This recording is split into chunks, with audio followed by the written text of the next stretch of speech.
Assalamualaikum warahmatullahi wabarakatuh dan salam sejahtera yang berbahagia Datuk Dr. Mahinder Singh Nahar Singh selaku koordinator CDL, juga rakan-rakan guru CDL dan tidak ketinggalan kepada semua peserta CDL pada minggu yang ke-38 hari ini.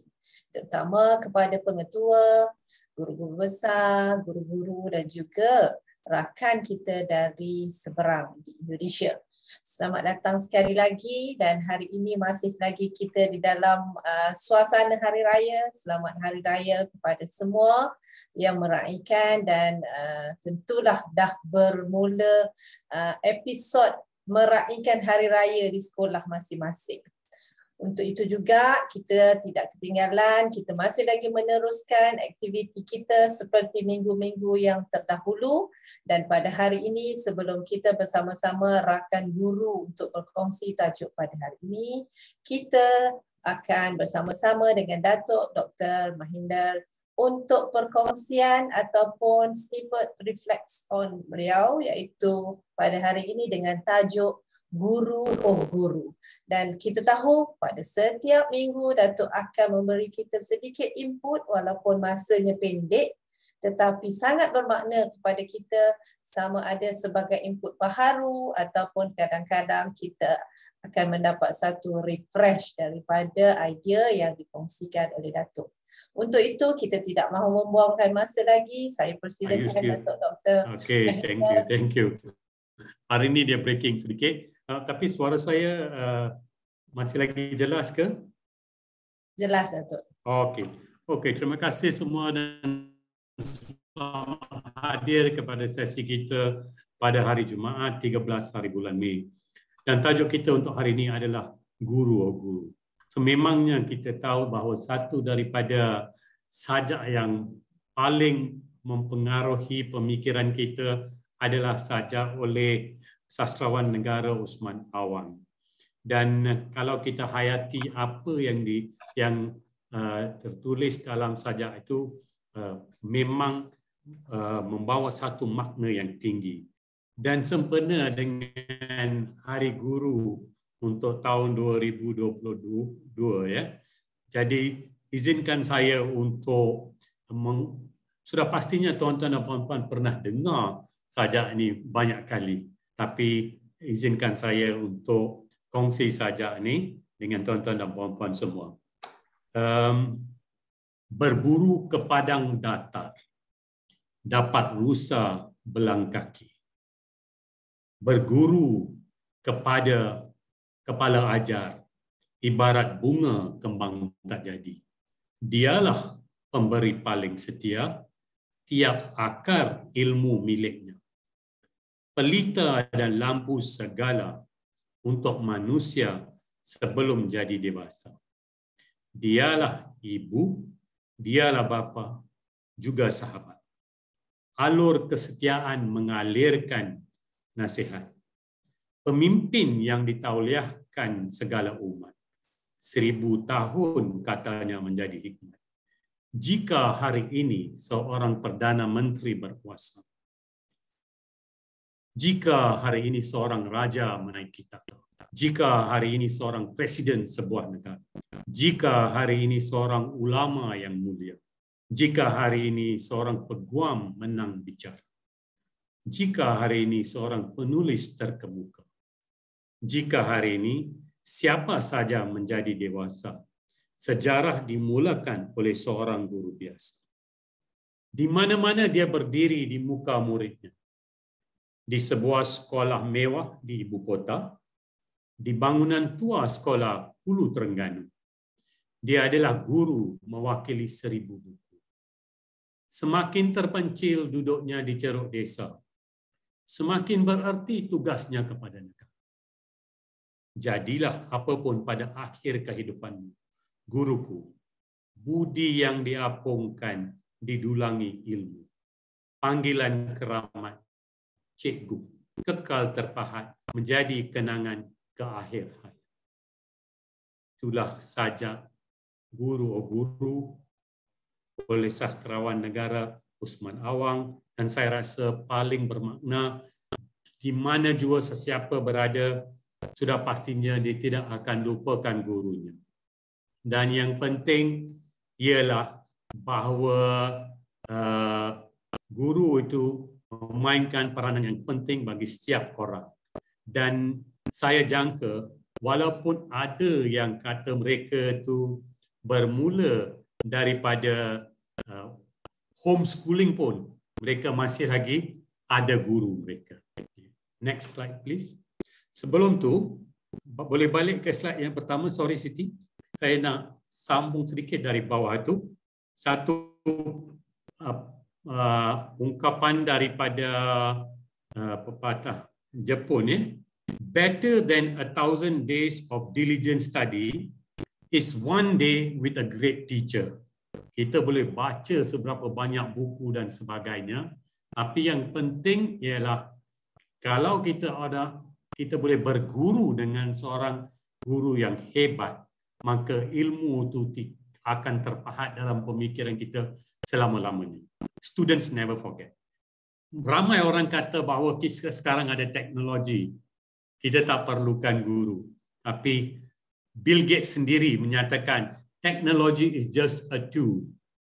In terms of getting the kids working together and motivating them, the teacher is the most important. Dan banyak kata-kata hikmah begini yang kita boleh dapat. Satu lagi, they may forget what you said, but they will not forget how you made them feel. One of my professors, dia kata, teaching children is all about feelings. Education is about feelings.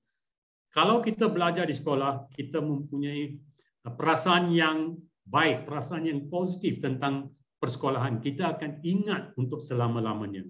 So, menjaga perasaan, the feelings of students dan rakan sejawat dan sebagainya adalah satu perkara yang amat penting.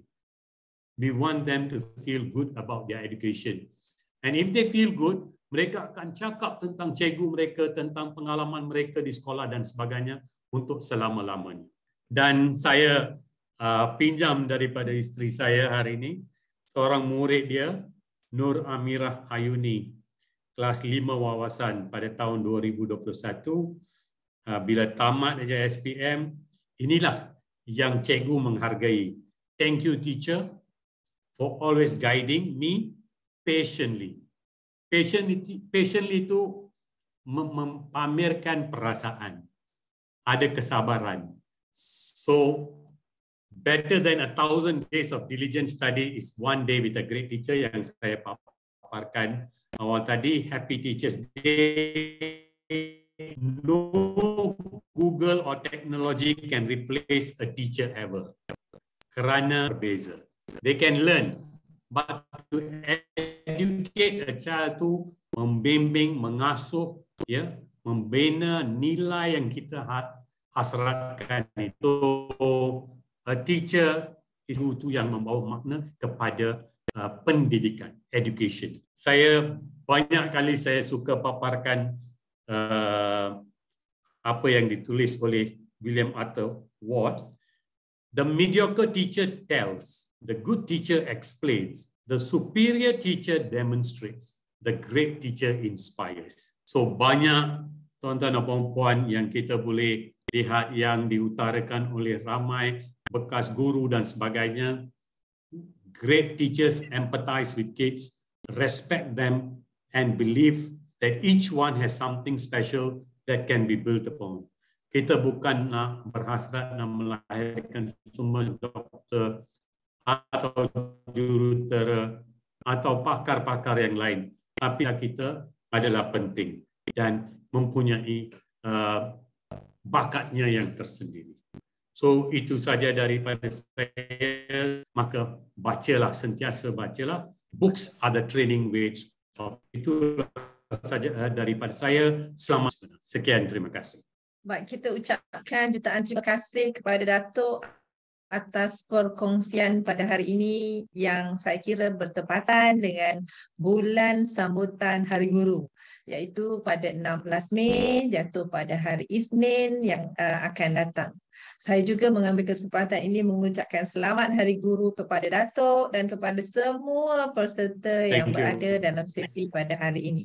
Saya masih lagi teringat bagaimana jiran-jiran saya sejak saya jadi guru sehingga hari ini, walaupun saya tidak berada di sekolah lagi, tapi mereka masih panggil saya guru, Cikgu Zadina. Dan saya ingat bagaimana my auntie, makcik saya seorang guru, sehingga dia telah meninggalkan dunia ini juga, yang hidup ini masih panggil dia Cikgu Zahara. Jadi maknanya betapa mulianya Datuk pekerjaan atau kerjaya seorang guru yang sangat dihormati di kacamata orang di luar sana. Jadi sebagai seorang guru, saya kira apa yang Datuk kongsikan sebentar tadi sangat-sangat bermakna, kerana seorang guru itu dia tidak berhenti panggilannya ataupun ingatan murid terhadap dirinya setakat dia sehingga dia bercara, tidak, selama-lamanya selagi hayat di kandung badan. Jadi saya kira pilihan menjadi seorang guru itu adalah pilihan yang tepat pada diri kita. Sangat touching kalau berada di sekolah bila sambutan Hari Guru. Bagaimana guru-guru diraikan oleh murid-murid, bagaimana aktiviti-aktiviti semasa sambutan itu dijayakan. Murid-murid rasa macam, saya rasa pada ketika itu bonding yang sangat-sangat antara guru dan murid, ya. Dan ucapan itu macam memberi aura dan motivasi kepada kita sebagai guru untuk terus lebih maju untuk mendidik anak didik kita. Terima kasih sekali lagi Datuk Dr. Mahinder Singh atas perkongsian pada hari ini. Moga ia bermanfaat, moga antara kita terasa bahawa pentingnya kita menjadi seorang pendidik pada kacamata anak-anak didik kita, pada kacamata masyarakat di luar sana. Terima kasih Datuk atas perkongsian pada hari ini. Baik, tuan-tuan dan puan-puan, kita akan teruskan dengan perkongsian kita pada hari ini yang akan bersama-sama kita untuk sesi hari ini ialah bersama dengan Cikgu Nur Farhana Pawantik. Cikgu Nur Farhana dah boleh keluarkan slide, ya. Baik. Cikgu Nur Farhana ialah rakan bersama-sama kita untuk sesi yang dahulu dan hari ini ialah kali kedua beliau bersama-sama dengan kita, iaitu pada sesi hands-on online session siri yang 38. Dah 38 yang tak diam kita ke udara dan 38 kalilah tuan-tuan dan puan-puan kalau sentiasa mengikuti siri ini, melihat rakan-rakan guru CDL berkongsi ilmu bersilih ganti. Ada yang dah kali kedua, mungkin ada yang dah kali ketiga, tapi kita ada bakul ataupun kita ada kelompok guru-guru pakar, guru-guru cemerlang yang berkongsi ilmu pada setiap hari Jumaat jam 3 hingga 4:30 petang. Baik tuan-tuan dan puan-puan, kalaulah antara peserta pada hari ini merupakan peserta yang baru, saya nak kongsikan bahawa sesi hands-on online session ini membawa objektif yang paling utama, ada 4, iaitu kita nak berkongsi ilmu dan kemahiran antara kita pendidik, kita nak membangunkan kompetensi kita sebagai pendidik, kita juga nak meningkatkan keupayaan selain daripada membina jalinan dan jaringan yang berterusan. Maknanya antara guru di Johor contohnya dengan guru di Perlis, dengan guru di Sabah dan Sarawak, malah di Indonesia, kita jalinkan hubungan itu secara berterusan pada setiap hari Jumaat kita ke udara. Perkongsian ini boleh disertai oleh siapa pun, sesiapa pun boleh, dan pendaftarannya adalah percuma. Dia perlu mendaftar, dan juga email akan diberi. Melalui email, Urus Setia akan memberikan kepada kita link untuk kita menyertai pada setiap hari Jumaat. Sesi ini seperti yang saya nyatakan hanya 1 jam 30 minit. Bermula dari jam 3 hingga 4:30 petang, dan pada peringkat awal 10 minit pertama kita bersama-sama dengan koordinator kita, Datuk Dr. Mahinder Singh. Dan pastinya sesi ini tidak begitu saja, tuan-tuan dan puan-puan akan mendapat sijil yang boleh diletakkan di dalam SKPL KPM, kerana pada setiap akhir sesi perkongsian, kita akan mohon tuan-tuan dan puan-puan mengisi link kehadiran melalui link yang kita sertakan, dan sijil akan dihantar melalui email masing-masing. Tuan-tuan dan puan-puan, tidak ketinggalan, network kita adalah network yang besar merangkumi negara Malaysia dan Indonesia, dan pastinya apa yang kita harapkan ialah #Cikgu Bantu Cikgu. Baik, untuk itu saya tidak mahu membuangkan masa lagi. Kita akan bersama-sama dengan Cikgu Nur Farhana binti Pak Wantih untuk sesi beliau pada hari ini. Silakan Cikgu Nur Farhana. Assalamualaikum warahmatullahi wabarakatuh, dan selamat petang.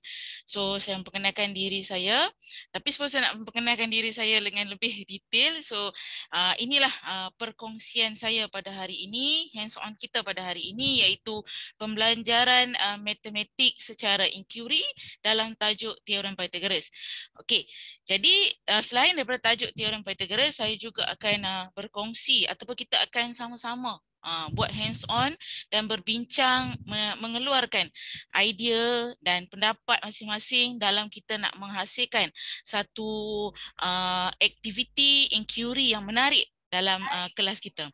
Okey, jadi saya memperkenalkan dulu diri saya. Nama saya Nur Farhana binti Pak Wantih. Tidaklah mempunyai banyak sangat pengalaman, barulah 9 tahun pengalaman mengajar. Memang option dalam matematik, cuma minor dalam kimia, dan sekarang saya dilantik sebagai guru kanan sains dan matematik.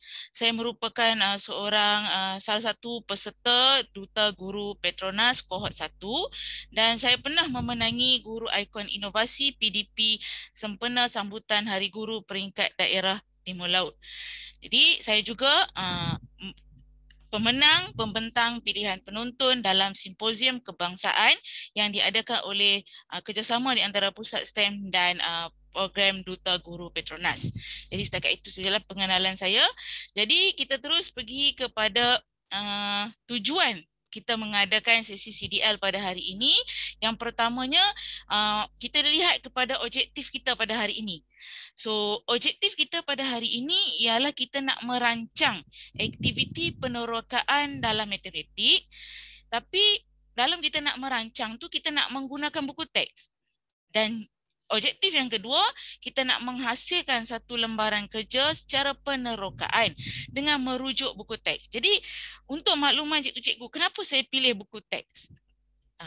Kenapa saya pilih buku teks? Kerana untuk makluman semua, kita pun, saya rasa cikgu-cikgu yang ada dekat sini pun lebih kurang macam saya kan. Kita ni salah satu sumber rujukan utama kita adalah buku teks. Dan kita juga tak nak lari daripada kita nak merujuk buku teks supaya kita tak nak lari daripada skop yang ada dalam DSKP. Jadi dengan kita merujuk buku teks, maka kita juga telah mengikuti apa yang telah disarankan dan apa yang telah ditetapkan dalam DSKP kita. Jadi, daripada objektif tu, so kriteria kejayaan kita pada hari ini ialah kita nak menghasilkan satu lembaran kerja aktiviti penerokaan dalam tajuk teorem Pythagoras atau mana-mana tajuk dalam matematik tingkatan 1.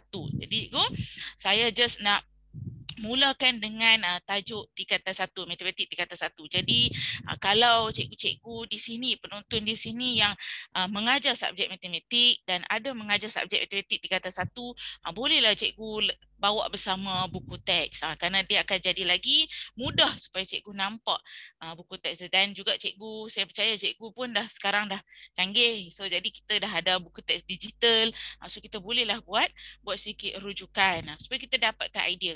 Okey, jadi apa sebenarnya yang saya nak guna buku teks ni?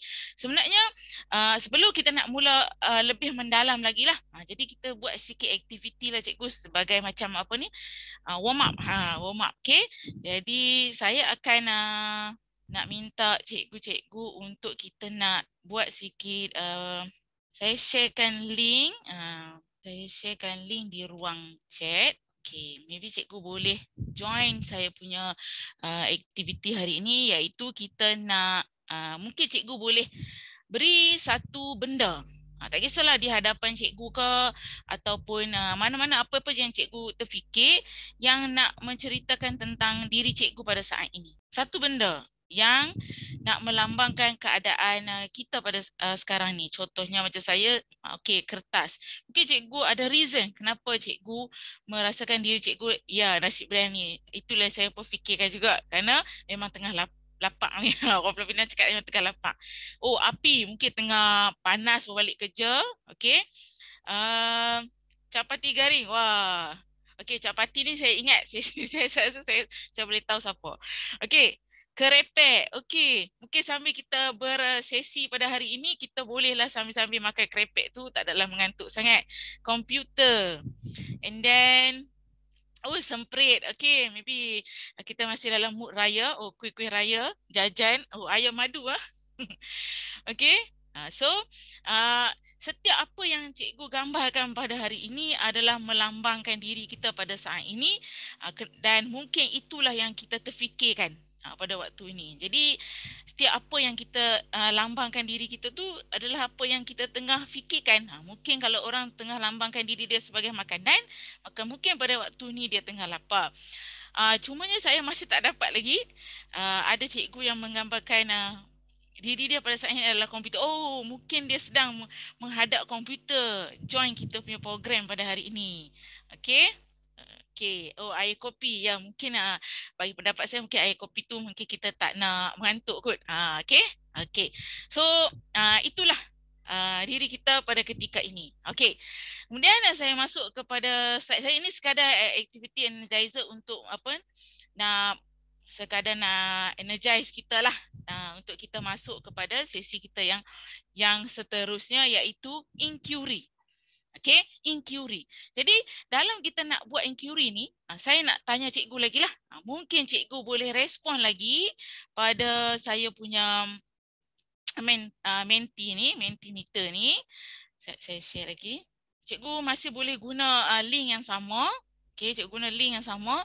Mungkin cikgu boleh masukkan apakah kefahaman cikgu atau apakah kefahaman anda tentang inquiry. Kalau orang sebut inquiry ni, apa kita faham? Dia tak semestinya dalam menti. Kalau in case ada cikgu yang nak buka mic, nak berkongsi tentang pemahaman cikgu tentang inquiry. Apa kita faham tentang inquiry? Okey, teroka, mencari maklumat, penerokaan baru. Tanya, okey? Soalan. Exploration. Okey? Ada lagi? Atau ada cikgu yang nak respon di kita punya Zoom ni pun boleh juga. Ingin tahu. Ya, betul kan? Kita nak ingin tahu. Mungkin inquiry tu adalah apa yang kita ingin tahu.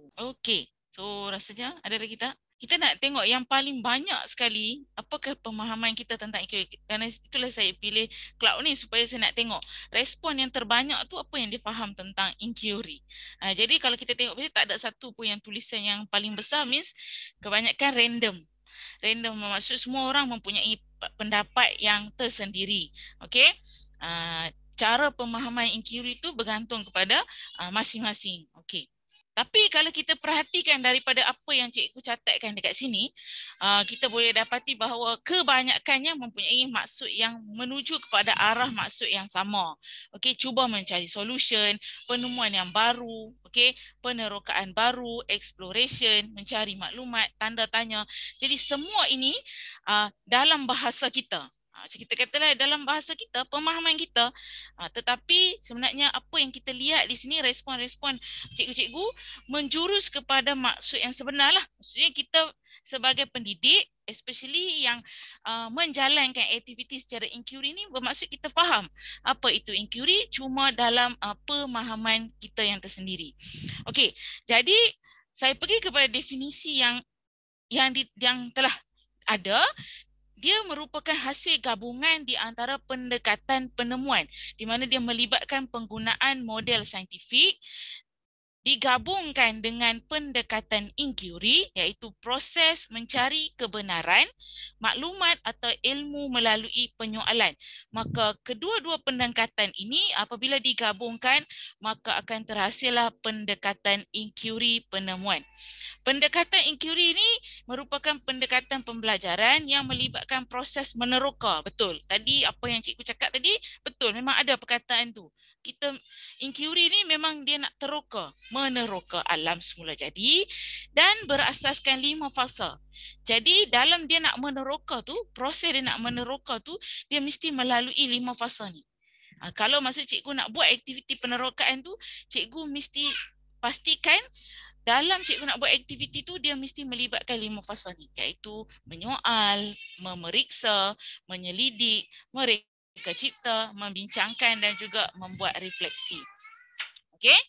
Okey. Terusnya ada 5 proses dalam kita nak buat inquiry ni. Ada 5 proses dalam kita nak buat inquiry ni. Yang pertama mesti proses tu mesti sifat ingin tahu. Kita nak hasilkan pelajar kita atau anak murid kita, termasuk diri kita ni, sifat ingin tahu. Okey? Dan yang kedua, proses yang kedua ialah membuat pemerhatian. Berdasarkan apa yang dia lihat dan apa keinginan dia, first dia nak tahu dulu. First dia mesti ada rasa nak tahu kenapa. And then daripada kenapa, wujudlah pemerhatian. Apa yang kita perhatikan, proses. Kemudian yang ketiga ialah kita nak membuat ramalan. Contohnya, apa akan berlaku? Kalau ini, apa akan berlaku? Okey, berdasarkan sifat ingin tahu tadi, dia dah buat pemerhatian dan juga dia nak buat ramalan. Apa akan berlaku seterusnya? Kemudian seterusnya, dia akan membina hipotesis, iaitu ramalan awal lah. Apa tanpa dia membuat lagi perancangan untuk dia nak dapatkan bukti tu. Dan seterusnya, proses yang kelima ialah kita nak buat konsep awal. Okey, jadi ini adalah 5 proses dalam kita nak membentuk aktiviti secara inquiry. Seterusnya cikgu, macam tadi saya bagi tahu dekat cikgu tadi, terdapat 5 fasa dalam proses inquiry ni. Okey, kita mula masuk pada fasa pertama. Tadi kalau kita ingat, fasa pertama tadi ialah menyoal. Jadi, cikgu kena pastikan nanti masa kita nak bina satu aktiviti penerokaan, kita mesti faham bahawa dalam murid nak menjalankan inquiry tadi, dia mesti ada tanda tanya dalam diri dia. Apa masalah aku nak selesaikan ini? Apa masalah yang aku nak tengok ini? So, apakah permasalahan yang kita nak kaji? Jadi mesti wujud benda tu supaya murid sentiasa menyoal diri dia, kenapa benda ni lagi? Apa aku nak buat hari ni? Kenapa jadi macam ni? Kenapa jadi macam ni? Jadi itulah proses inquiry. So yang kedua, dia mestilah kena boleh menyelidik. Jadi kalau cikgu nak kenal pasti, macam contoh macam saya dulu, saya tak tahulah inquiry ni nak buat apa kan. Saya pun fikir.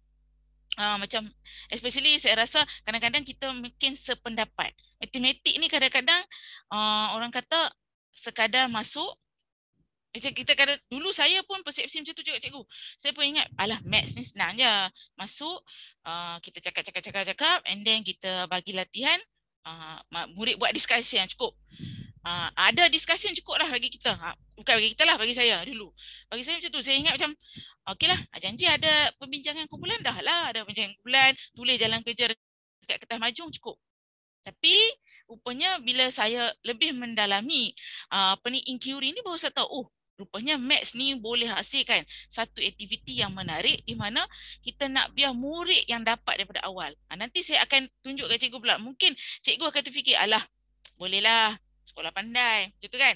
Yang itu benda yang sama yang wujud dalam diri saya waktu tu lah. Waktu tu, alah bolehlah cikgu ni dia ngajak sekolah pandai. Aku ni, budak aku ni macam ni.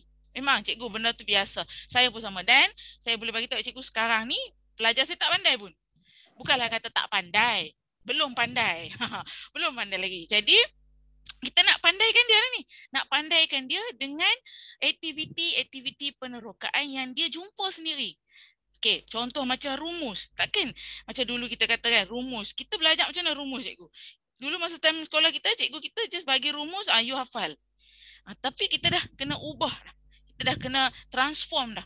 Jangan kita bawa lagi apa yang kita memang boleh hafal. Mungkin anak murid kita tak mampu nak hafal. Okey? Jadi dalam proses kedua ni dia nak menyelidik, bermaksud kita kena bagi dia satu lembaran kerja yang sesuai dengan tahap dia, di mana dia boleh menyelidik dengan dia nak kumpul dan cari sumber maklumat, dia nak rancang dan dia nak reka bentuk eksperimen atau dia nak cerap dan buat temu bual. Tapi tak adalah terlalu besar sangat. Apa yang saya nak tunjuk ke cikgu, apa yang saya nak share ni bukanlah terlalu besar sehingga nak menyelidik tu sampai makan waktu PDP kita 2-3 hari, tak perlu. Tak perlu pun cikgu. Okey? Jadi kita cuba hasilkan yang simple tapi berkesan. Macam tu. Okey. So kita tengok proses yang fasa yang ketiga. Iaitu dia nak mereka cipta. Bila dia dah menyelidik, mesti dia dah soal diri dia. And then dia sekarang nak create lah. Dia nak mereka cipta. So dia nak gabung dan bentuk perkaitan antara semua maklumat-maklumat yang diperoleh. Jadi cikgu, jangan kita sempit ke fikiran kita bahawa dengan mereka cipta tu, mesti hasilkan satu produk. Dulu saya ingat macam tu. Sempit kan dulu, saya fikir macam tu lah. Saya ingat, alah, yang tu semua sains boleh lah. Kan, buat produk inovasi, tiba-tiba dapat produk baja organik. Tapi kita maths tak boleh. Saya rasa siapa yang ada cikgu maths ni mungkin faham. Mungkin faham apa yang saya cuba nak sampaikan. Okay? Kita akan rasa macam tu. Kita rasa macam maths ni bukanlah boleh dapat produk sangat. Kita akan rasa macam tu. Dan kalau nak dapat produk pun berapa lama? Kita akan fikir macam tu kan. Jadi kalau cikgu tengok pada bahagian notes pada bahagian mereka cipta ni, dia bukan cakap tentang produk. Dia cakap tentang perkaitan. Jadi kalau cikgu tengok dalam matematik, dia terlalu banyak perkaitan yang kita nak murid kaitkan. Gabungkan maklumat-maklumat tadi untuk dapatkan satu perkaitan. Atau gabungkan tanda tanya tadi dengan menyelidik tadi dan dia akan dapatkan rumus itu. Walaupun rumus sudah ada dalam buku teks. Tapi kita nak dia start cari. Macam mana terhasilnya satu-satu rumus tu. Itulah penerokaan. Okey. Kemudian seterusnya, kita tengok fasa yang keempat di mana kita nak masuk pada fasa membincangkan.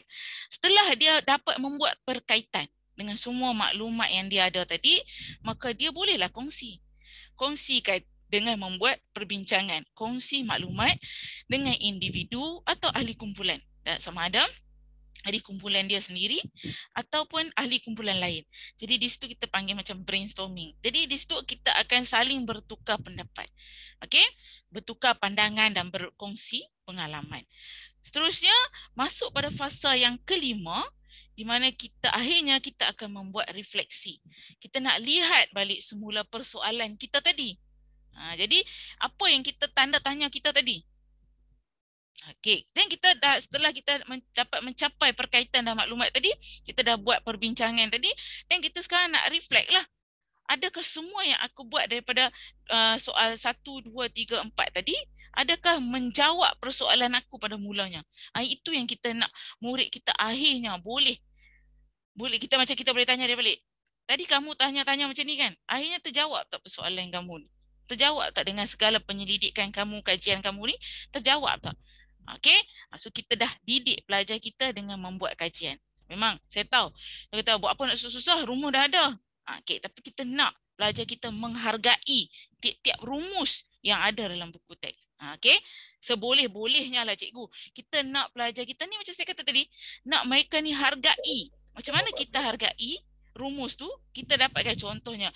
Saya pernah cakap kat pelajar saya kata macam ni. Kamu tahu tak orang dekat dunia ni yang faham tentang matematik ni, mereka sangat sayang pi. Mereka sangat suka pi. Sehingga mereka sanggup masuk pertandingan menghafal nombor pi terbanyak. Sampai macam tu saya nak beritahu kat pelajar saya, orang sayangnya pi ni. Tapi macam kita ni, kita hanya ingat pi tu 3.142 je. Ataupun 22/7 je. Pelajar tak faham actually apa tu pi. So kita nak bagi pelajar kita menghargai tiap-tiap rumus yang ada tu. Okey, sebab kita nak cerita pelajar kita, rumus ni bukan tercipta dengan orang tu bangun mimpi terus dapat rumus, tak. Dia kena buat semua benda ni. Dia yang buat dulu dan dia bagi rumus kat kamu. Dan cikgu nak kamu hargai. So kita start balik. Macam mana dia dapat? Okay, jadi ini adalah 5 fasa. So cikgu, dalam cikgu nak, nanti kita akan buat hands on. Okay, dan kita nak buat hands on tu, cikgu boleh nilai lah. Cikgu boleh nilai, adakah lembaran kerja yang saya nak buat hari ini, adakah aktiviti penolakan yang saya nak buat hari ini boleh menjawab memenuhi kelima-lima fasa yang saya nak bagi kat pelajar saya nanti. Okay. Kalau cikgu ada apa-apa soalan, cikgu boleh terus masukkan di ruang chat sahaja. Kerana sambil-sambil tu kita buat discussion. Cikgu, apa yang saya nak tunjukkan dekat cikgu, apa yang saya nak kongsikan dekat cikgu adalah bukan yang terbaik daripada saya, tapi saya perlukan pendapat dan idea tambah baik daripada cikgu. Okey, jadi sebelum kita nak masuk kepada contoh yang saya dah buat, kita tengok dulu kelebihan. Kelebihan ni ialah kenapa pentingnya aku nak kena ajak inquiry ni dalam kelas. Masuk macam biasa, bagi lembaran kerja, ada discussion, cukuplah. Dah jadilah aku punya aktiviti kolaboratif, apa semua tu kan, kooperatif and kolaboratif tu. Tapi apa yang pelajar kita dapat? Dan nanti kita akan soalkan balik kat diri kita, bila pelajar tu jawab exam, dia tak boleh jawab. Nanti kita akan cakap, peliklah pelajar ni, dalam kelas boleh buat, exam tak boleh buat. Kerana dia tak menghayati satu-satu rumus tu. Dia hanya buat sekadar nak tunjuk kat kita, cikgu homework siap. Saya selalu cakap kat pelajar, kamu buat homework ni semata-mata nak tunjuk dekat cikgu yang kamu siap kerja. Just untuk dapatkan reward atau nak dapatkan pujian. Tapi kamu kena, memang bagus kita buat sebab kita nak dapatkan pujian, kita nak dapatkan reward, itu ganjaran, itu memang bagus. Tapi kita nak pelajar kita ni buat tu untuk diri dia, bukan untuk kita. Bukan untuk cikgu, buat untuk diri kamu. Okey? Jadi kita tengok kelebihan dia, saya pilih 5 lah cikgu kan. Saya pilih 5 sahajalah. Mungkin cikgu boleh cari lagi kelebihan-kelebihan dalam kita nak menggunakan inquiry ni. Pertamanya cikgu, kita dapat meningkatkan potensi intelektual murid. Okey, murid ni akan mula menghayati, berfikir. Okey, dan yang kedua, apa yang saya boleh katakan, yang setakat yang saya dah jalankan, inquiry ni memang sangat berpusatkan murid. Jadi berpusatkan murid ni cikgu, bukanlah saya kata 100% berpusatkan murid. Macam-macam pelajar saya pun pelajar yang kategori lemah dan sederhana. Jadi saya tak bolehlah letakkan 100% tu berpusatkan murid. So sebab tu saya kata dekat cikgu, sekejap lagi masa kita nak buat satu rangka aktiviti ni, nak create kita punya lembaran kerja ni, cikgu mesti tanya diri cikgu, apakah tahap pelajar cikgu? Apakah tahap murid cikgu? Macam saya, tahap pelajar saya memang kategori lemah dan sederhana, di mana pelajar memang tak minat maths. Tapi saya nak pelajar saya rasa enjoy duduk dalam kelas maths. Itu. Jadi, kita boleh membahagikan peratus tu. Sama ada cikgu nak letak 80% berpusatkan murid atau 20% tu datang daripada cikgu. Okey? Jadi bagi saya lah, bukanlah saya kata kena ikut saya, tapi macam bagi pendapat saya, janganlah kita letak macam kalau kata berpusat murid, bagi lembaran kerja, hampa pandai-pandai lah cari sendiri.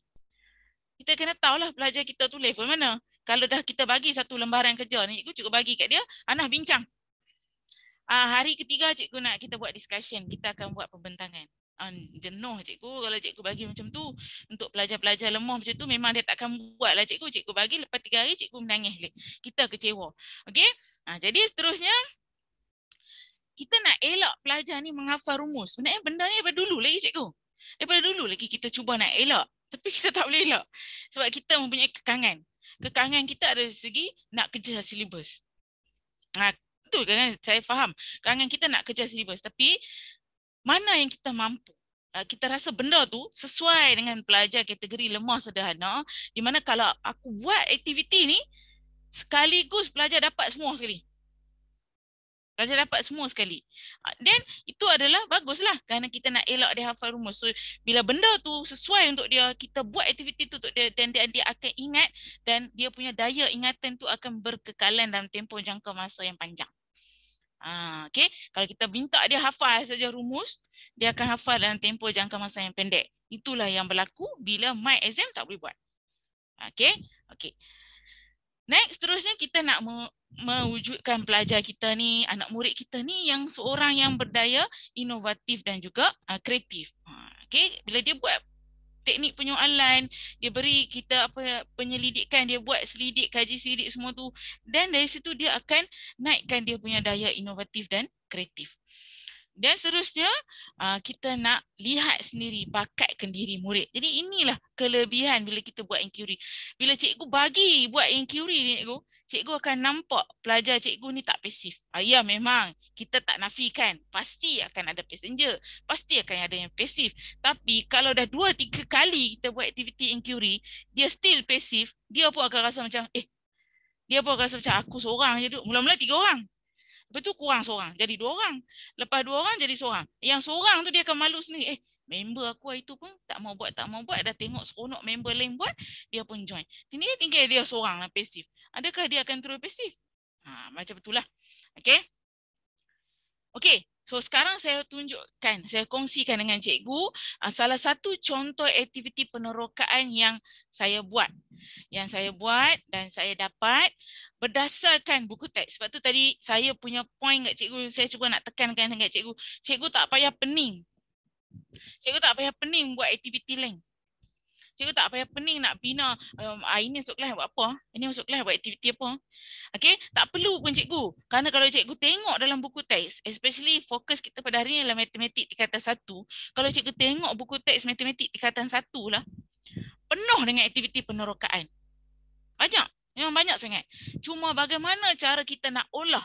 Sebab tu kalau cikgu tengok tajuk saya, huraian tajuk saya ini, bagaimana kita nak olah aktiviti penerokaan yang dah diberi oleh buku teks, diolah mengikut kesesuaian tahap murid kita. Okay, tahap murid kita supaya sesuai. Contoh, ada setengah cikgu, dia lebih suka benda-benda konkret. Macam dulu kita bisa tengok cikgu, ada cikgu buat benda-benda yang membawa barang masuk dalam kelas ni. Kita bisa tengok kan, kawan-kawan kita pun ada macam tu. Jenis dia suka bawa benda-benda konkret. Kenapa? Kerana bagi dia, pelajar yang lemah, dia tak mempunyai daya imajinasi yang rendah. Jadi dia perlu pegang, dia perlu gunting, dia perlu buat benda tu. Jadi macam mana? Contoh kalau cikgu tengok kepada tajuk saya hari ni, itu teorem Pythagoras lah. Iaitu dia nak kalau kita tengok pada standard pembelajaran dia nak menentukan hubungan antara segitiga bersudut tegak. Seterusnya menerangkan teorem Pythagoras merujuk kepada hubungan tersebut. Jadi saya pun baca aktiviti penerokaan, nak buat lah pada masa tu nak buat. Baca, saya kata takkanlah saya terus-terus nak bagi rumus. Takkan terus-terus saya nak bagi rumus. Kan? Contoh saya kata C kuasa 2 sama dengan A kuasa 2 tambah B kuasa 2. Takkan terus saya nak bagi rumus macam tu. Sebab saya dah biasa buat cikgu. Saya dah biasa buat dah. 2 term saya buat. Memang murid tak boleh hafal. Even sampai form 5 pun, dia tak boleh pun nak ingat rumus teorem Pythagoras. Dia still confused. Okay, jadi saya ingat, tahun lepas lah, saya start tahun lepas. Tahun lepas tu masa hujung-hujung tu pelajar ada datang bersemuka tu, saya kata tak boleh. Lagipun masa tu semangat, saya nak cerita cikgu. Masa tu semangat baru balik pada program bengkel pembelajaran secara inquiry lah. Balik lepas 2 hari tiba-tiba dapat tajuk ni. Masuk kelas nak ajak tajuk ni lah. Dia tak buatlah. Saya ingat nak buatlah. Pasal biasalah kan. Baru balik pada bengkel seminggu memang semangat. Itu lagi semangat dia ujung-ujung lah. Okey, tengah semangat ni biar saya fikir macam tengah semangat ni biar rancang. Sebab nanti boleh guna. Selain pada boleh guna, boleh share dalam panitia. Kod esok tahun depan cikgu lain dapat ajak ke apa, mereka boleh pula mereka boleh share. Mereka boleh guna benda tu. Dan mereka boleh guna serta mereka boleh tambah baik lagi. Okey. Saya ni cikgu, saya minta maaf lah kalau kata-kata saya cakap tu sekejap dia masuk lorat orang utara tu. Mungkin apa ni, kalau cikgu tak faham laju sangat ke apa, cikgu boleh respon. Okey. So boleh saya dapat respon cikgu? Setakat ni okey kah? Okey. Lagi saya macam shock sendiri lah dia cakap seorang-seorang. Okey. So okey Setakat ni okey lah. Okey. So saya sambunglah cikgu . Okey. So saya ambil daripada buku teks. Cerita dia macam itulah, saya nak mengajak ni kan, semangat. Okey, lepas tu saya pun tengok dalam buku teks, dia kata, dia suruh buka file pythagoras.ggb dengan GeoGebra. Saya pun fikir, GeoGebra. Saya pun buka. Saya buka benda ni, saya tengok, dia ada, dia pindah-pindah tau cikgu. Dia bagi 3 segi 4 sama, 3 segi 4 sama tu tapi berbeza saiz. Dia bagi macam tu. Tanpa unit. Lepas tu dia boleh potong. Kalau cikgu tengok pada paparan yang saya tunjuk tu, dia boleh potong apa semua. Tu saya pun fikir, ni kalau tunjuk saja ni, pelajar memang tak faham. Kalau tunjuk saja ni, saya masuk, saya boleh bawa, tak ada masalah. Boleh bawa masuk laptop, LCD semua boleh masuk, tak ada masalah. Tapi apa aku akan dapat? Apa pelajar, apa anak murid saya akan dapat? Sebab saya nak sangat, saya teringin sangat nak murid saya ni betul-betul boleh dapat rumus teorem Pythagoras. Sebab cikgu pun lebih tahu kan, teorem Pythagoras ni bawa sampai tingkatan 5 tu, sampai keluar lah. Sampai keluar daripada ni lah orang akan cakap pasal teorem Pythagoras. Tapi kalau kita matikan teorem Pythagoras ni punya rumus, matikan dia dengan terus campak dia rumus, lepas tu tiap-tiap tun kita susah. Dah kalau tiap-tiap tun kita duk bawa dia sampai tingkatan 5, yang teruk kita lah. Kita duk ulang tiap-tiap tu rumus tu. Tapi kita nak dia menghayati. Nak dia menghayati macam mana terhasilnya rumus tu. Macam tu. Jadi saya pun fikir. Saya buat tambah baik. Saya olah. Kalau cikgu tengok dekat buku teks ni, dia tak ada. First, dia tak ada lembaran kerja. Teknik dia aktiviti penerokaan, tapi dia tak ada lembaran kerja yang kita nak minta pelajar teroka dapatkan persoalan. Kita memang create soalan tu, tapi kita nak berdasarkan apa yang dia lihat, apa yang dia buat, dia boleh menjawab apa yang kita nak. Jadi kemudian saya pun fikir buat tu, dan saya pun dapatkan bentuk. Saya keluarkan bentuk yang sama yang dalam GeoGebra tadi, saya buat kat sini. Saya buat dalam PowerPoint lah. Saya buat segi 4 sama tu, 3 segi 4 sama length size. Saya buat. Tapi saya buat senang je. Saya buatlah yang macam ni, saya buat lebih kurang dalam, saya buat yang paling basic teorem Pythagoras, 3 cm, 4 cm, 5 cm. Segi 4 sama ni. Kemudian dapat juga segi 3 dengan sama jugalah. Okey, yang ini 3 cm, 4 cm, nanti yang ini akan dapat 5 cm. Macam itulah. Okey, lebih kurang macam tu saya buat.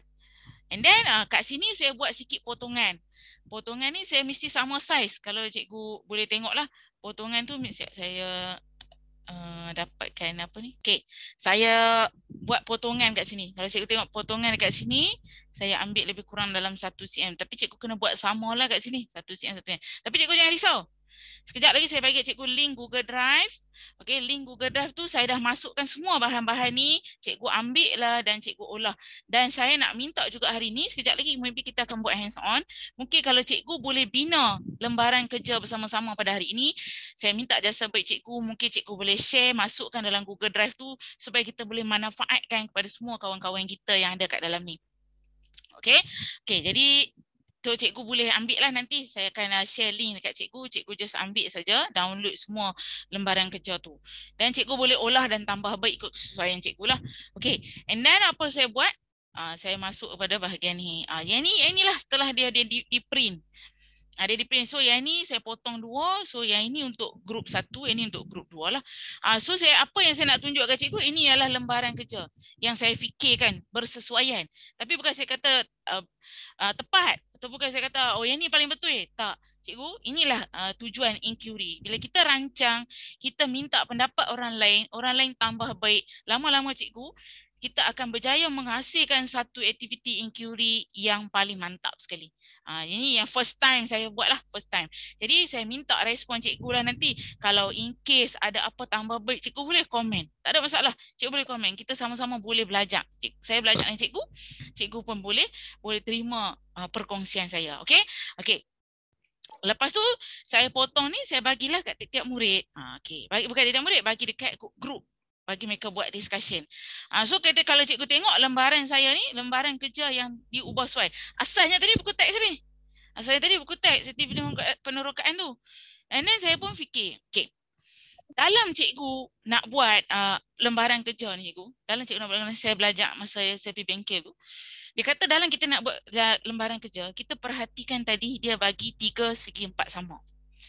Jadi dalam 3 segi 4 sama, kita faham bahawa untuk nak dapatkan rumus, dia mesti tahu luas segi 4 sama. Jadi cikgu, apa saya nak cerita kat cikgu ialah, cikgu perlu tahu, sebelum cikgu nak bina lembaran kerja tu, cikgu perlu tahu dulu murid punya pengetahuan sedia ada, atau dalam kata lain dia kita panggil prasyarat. Iaitu pengetahuan sedia ada murid, iaitu kalau bahagian aktiviti 1 ni, murid sebenarnya telah mengetahui tentang luas segi 4 sama. Dia dah belajar. Actually kalau kita ambil tahu lagi cikgu, dia dah belajar dari sekolah rendah lagi. Okay, dan kalau kita tengok dalam tajuk matematik buku teks, sebelum tu dia ada belajar tentang luas dan perimeter. Means that dia dah tahu dah tentang rumus luas segi 4 sama. So saya mulakan luas segi 4 sama ni dengan ayat dulu. Saya tanya murid, kamu dah belajar dah, macam mana nak cari luas segi 4 sama? Dia akan tulis sini panjang, darab, lebar. Yang tu yang kita expect. Tapi cikgu kena terima bahawa nantinya akan ada jawapan yang macam. Okay. Jadi yang kita expect pelajar nak bagi respon tu adalah panjang, darab, lebar. Daripada panjang, darab, lebar tadi, saya tunjuk. Masa tu pelajar kan dia ada dalam grup kan. Dia dah tengok dah. So kalau cikgu boleh tengok kat sini, saya akan tanya ni. Okay. Kamu tengok segi 4 sama A. Tapi saya tak buat ukuran. Saya letak A dengan A. Disebabkan tadi dia kata, luas segi 4 sama tu panjang, darab, lebar. Maka saya tanya, kalau kamu tengok segi 4 sama A ni, kalau cikgu nak cari luas dia, apa dia? Apa darab apa? Tadi kamu kata panjang. Cikgu tanya, saya tanyalah panjang untuk yang segi 4 sama ni apa? Dia akan cakap A. Habis lebar segi 4 sama apa dia? Dia kata A. So dia nak tulis kat sini lah, A. Cukup, itu je. Okay. Ataupun cikgu mungkin boleh tambah lagi di sini, kalau A darab A dapat apa? Okay. Mungkin di situ kita, kalau murid tak ada prasyarat tu, dia tak faham tentang kuasa 2 apa semua, cikgu boleh bantu dia waktu tu. Sebab tu saya kata jangan 100% berpusatkan murid. Ikut pada tahap kemampuan pelajar kita. Okay. Kemudian buat benda yang sama untuk luas segi 4 sama B. So dia isi. Bila kita dah buat teknik penyoalan, kita tanya dia, dan dia pun akan catat lah. Setiap ni dia akan catat. Okey, tu aktiviti 1. Kemudian, kalau cikgu tengok pada soalan seterusnya kan. Cikgu tengok ini. Masuk pada soalan kedua, apa saya tanya dia? Saya tanya pelajar, apakah nama garis terpanjang dalam segitiga bersudut tegak? Okey, dan untuk pengetahuan cikgu, adakah murid telah mempunyai pengetahuan sedia ada? Yes. Kerana sebelum dia belajar nak dapatkan rumus teorem Pythagoras, dia telah belajar apa yang dikatakan tentang hipotenus. Bermaksud kita kena dalam kita nak membina lembaran kerja tu, kita kena pastikan pelajar aku tahu tak? Kita kena pastikan pelajar aku ada pengetahuan tak benda ni. Dan bila dia tahu, kita nak suruh dia tulis saja. Okay, kita nak suruh dia tulis saja hipotenus. Okay. Kemudian yang ketiga, berdasarkan aktiviti yang dijalankan, adakah luas segi 4 sama C adalah hasil tambah luas segi 4 sama A dan B? Jelaskan jawapan anda. Okey, pada waktu ni kita akan stop sekejap. Okey, so apa saya akan buat kat sini? Saya akan masuk ke aktiviti lah. So aktiviti ni kita bagi arahan. Okey, waktu ni kita bagi arahan. Apa arahan saya bagi? Okey, saya nak mencantumkan segi 4 sama ni. Jadi saya nak bagi tahu dekat pelajar, kalau kita tengok berdasarkan aktiviti jalankan, adakah luas segi 4 sama C adalah hasil tambah luas segi 4 sama A dan B. Jadi macam mana dia nak gabungkan segi 4 sama A dengan segi 4 sama B ni boleh masuk muat-muat dalam segi 4 sama C ni. Macam mana dia nak gabung? Jadi sebab itulah saya bantu pelajar. Sebab tu saya kata jangan buat inquiry tu 100% berpusat murid. Jadi saya bantu pelajar, sebab tu saya bagi dia garisan merah yang boleh dipotong. Jadi A ni saya tak buat apa-apa lah. Saya just kata, okey, cuba kamu perhatikan dekat segi 4 sama B tu. Okey, dekat segi 4 sama B tu, cikgu ada letak garis warna merah. Garis yang warna merah tu kamu tolong potong, cross kan. So dia akan cross potong lah. And then, okey, lepas dia dah potong, masa ni saya bagi dia fikir. Masa ni saya kata, cikgu bagi kamu masa, cuba kamu cantumkan yang kamu dah potong tadi, segi 4 sama B tadi, dengan segi 4 sama A, bagi muat masuk dalam segi 4 sama C. Saya cakap itu. Okay. And then, dia pun buatlah, memang ambil masa sikit lah, sebab pelajar saya memang pelajar yang sederhana, lemah. Pusing, adjust. Tiba-tiba ada satu kumpulan dapat. Okay. So, diteruskan lagi lah kumpulan-kumpulan lain. Dan semua dapat. Okay. So, macam mana saya nak tunjuk ke cikgu? Saya tunjuk kat sini hasil gambar. Macam ni lah. Waktu ni, mereka tengah adjust. Mereka potong. Kemudian mereka adjust sampai dapat satu betul. So, cikgu tengok gambar yang terakhir tu pelajar gamkan. Gamkan semua yang dia dah potong tadi. Segi 4 sama B tadi. Dan juga segi 4 sama A. Untuk muat masuk dalam segi 4 sama C. Okey, jadi untuk apa saya buat tu? Untuk saya nak menjawab soalan yang ketiga ni. Bila segi 4 sama A dengan segi 4 sama B tadi boleh muat dalam segi 4 sama C, adakah cikgu boleh tambahkan luas segi 4 sama B tadi dengan luas segi 4 sama A tu dapat luas segi 4 sama C? Itu kita nak tanya. Di situ berdasarkan lepas dia dah muat tu, dia akan jawab soalan 3 ni. Kalau segi 4 sama A dengan segi 4 sama B boleh masuk dalam segi 4 sama C, maka dia boleh menjawab soalan ni. Ya ataupun tidak, dan dia boleh jelaskan. Okey, yang tu yang kita expect pelajar nak buat. Kemudian, yang keempat, daripada tadi nampak saya bantu pelajar. Saya bantu juga pelajar. Saya kata, apakah rumus yang sesuai bagi mencari luas segi 4 sama C jika diberi luas segi 4 sama A dan B? So, tadi yang ini saya bantulah. Saya bantu murid. Saya kata luas segi 4 sama C ialah luas segi 4 sama A tambah dengan luas segi 4 sama B. Kemudian di bawah ni saya tanya pelajar, luas segi 4 sama C tadi kamu tulis apa? Dia pun rujuk balik aktiviti tadi, dia kata C kuasa 2 cikgu. Kan, tadi kita nak minta pelajar tu tulis kat sini kan? Dia ambil daripada sini. So C kuasa 2. Okey, sama dengan luas segi 4 sama A kuasa 2. Luas segi 4 sama B kuasa 2. Jadi di situlah kita telah menerbitkan rumus yang anda dapat di soalan 4 merupakan juga rumus bagi teorem Pythagoras bagi segi 3 bersudut tegak. Ini rumusan kita buat. Ini sebab pelajar lemah sederhana. Lepas tu saya kata, cikgu, saya bagi dalam words, cikgu buat tambah ikut kesesuaian murid cikgu. Ini takat level murid saya lah. Okey, so kemudian cikgu dah dapatkan tadi. Dia dah dapat rumus. Dia dah tahu A, dia dah tahu B, dan kita nak bagi dia, daripada kita ceritalah, kemudian kita bagi dia menghayati lah bahawa beginilah cara kita nak dapatkan rumus teorem Pythagoras. Kita bagi dia menghayati. Okey? Kemudian kita masuk kepada aktiviti susulan. Aktiviti susulan tu nanti pelajar ni, macam pelajar saya ni, takat dapat rumus, lepas tu tak buat tindakan seterusnya. Kalau tak buat tindakan seterusnya, pelajar saya akan hafal rumus saja. Dia tak tahu nak apply pun.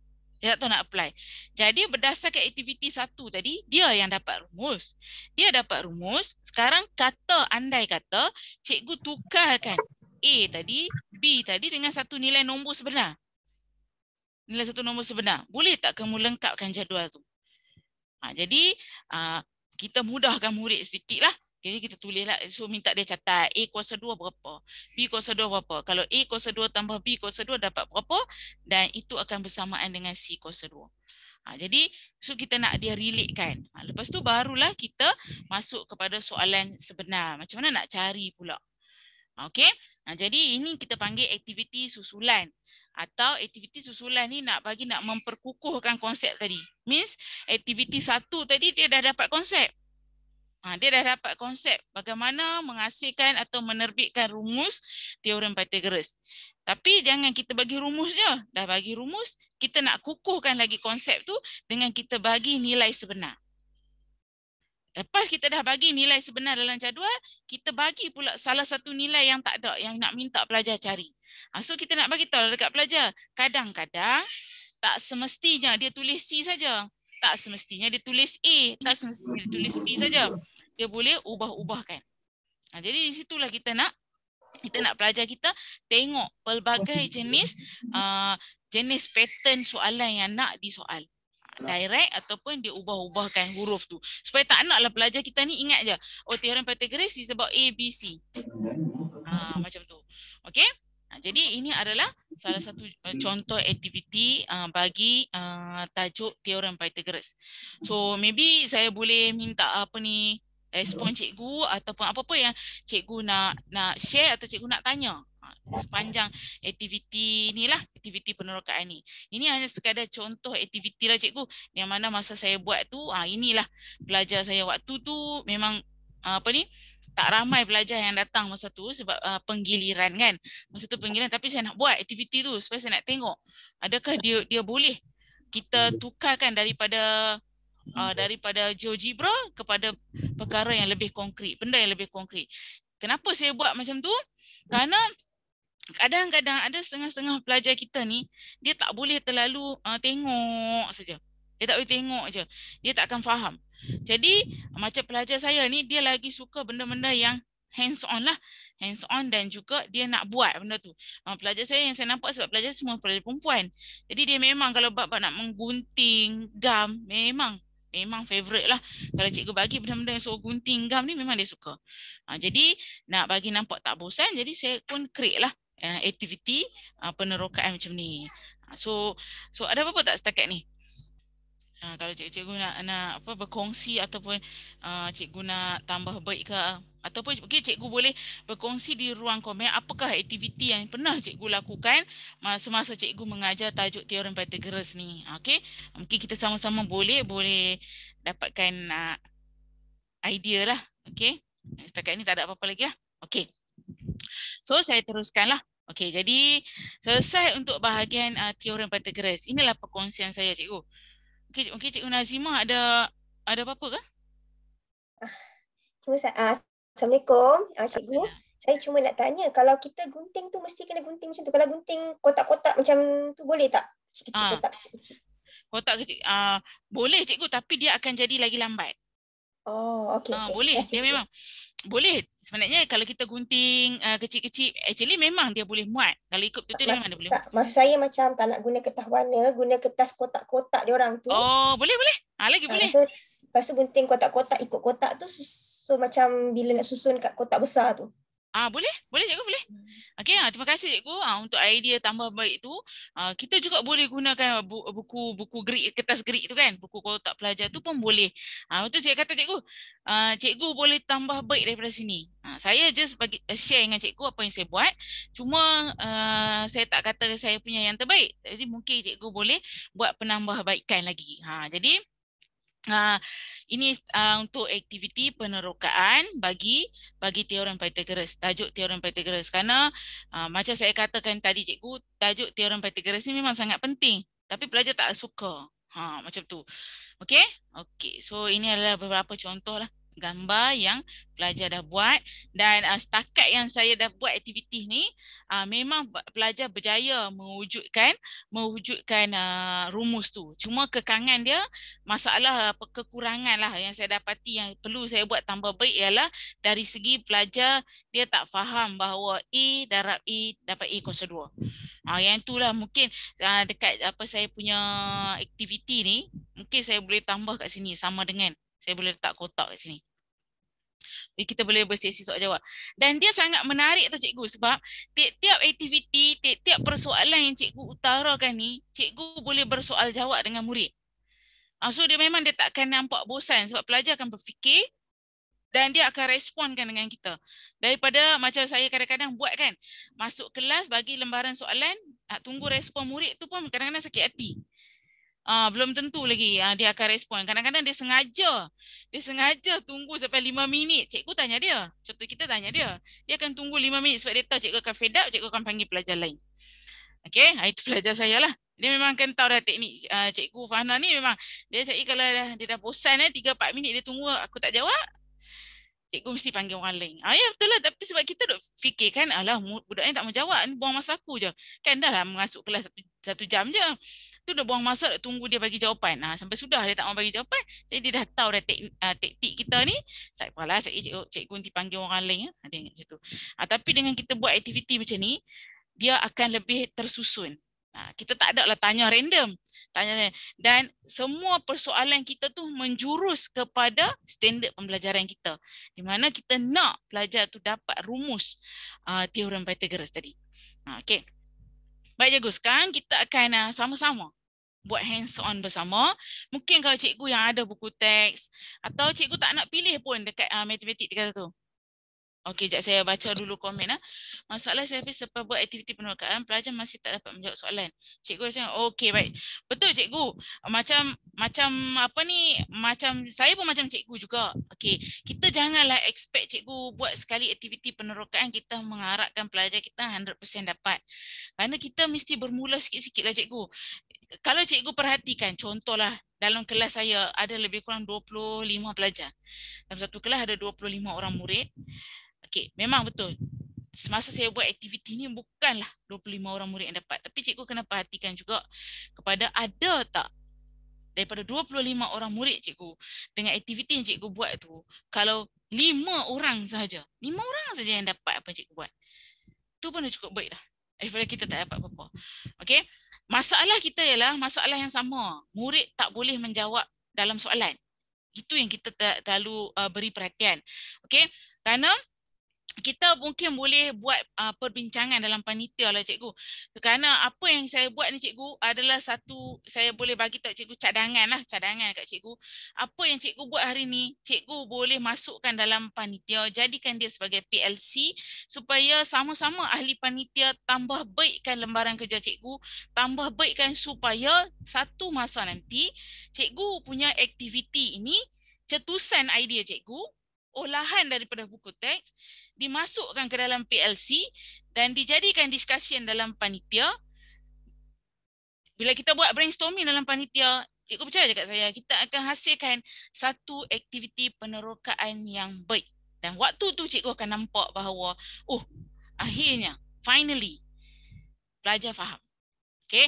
Macam lagi selain daripada tu cikgu, untuk cikgu nak selesaikan masalah murid tak boleh jawab soalan ni, selepas kita dah buat aktiviti penerokaan ni, macam tadi saya kata, cikgu mesti susulkan, cikgu mesti bawa lagi aktiviti susulan, aktiviti penggayaan, susulan daripada apa rumus yang dah dapat, baru cikgu masuk kepada aktiviti nak menjawab soalan.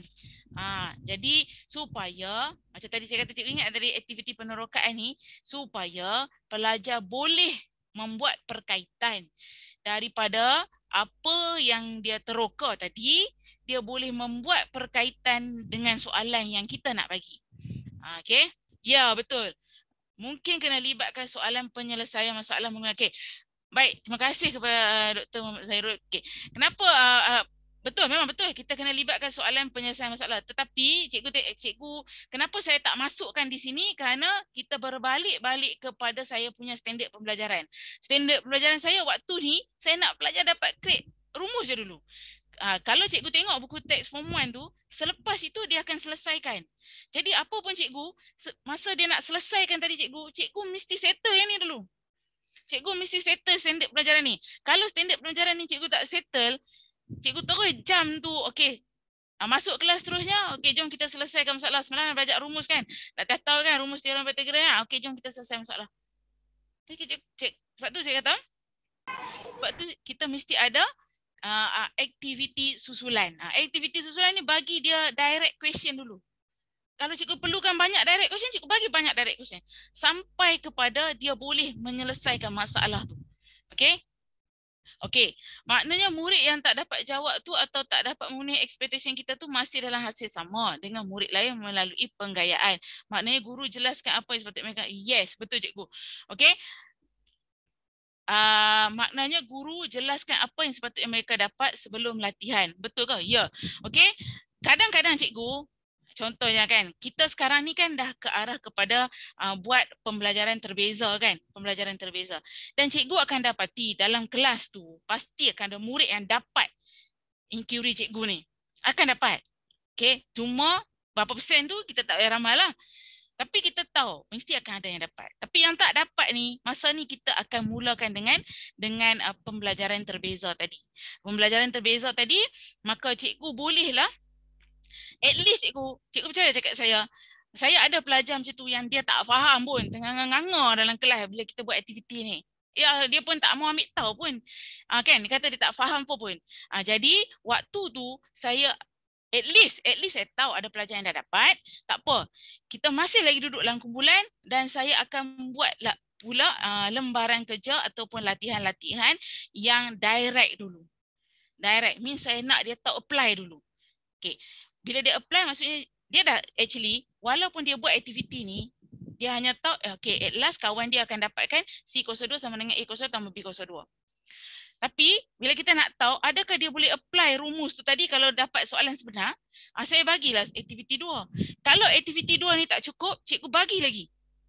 Sampai dia tahu guna rumus tu. Pada waktu bila nak guna rumus tu. Dia tahu. Sebab actually dia ingat rumus tu dah. Semasa dia buat aktiviti tu dia ingat rumus tu. Cuma nak bagi dia tahu guna waktu bila. Jadi mungkin kita boleh tambah baik dari segi sambungan aktiviti lah. Cikgu boleh anjak lagi, ini baru aktiviti 2, cikgu masukkan kepada aktiviti 3 dan seterusnya. Dia boleh sambung lagi.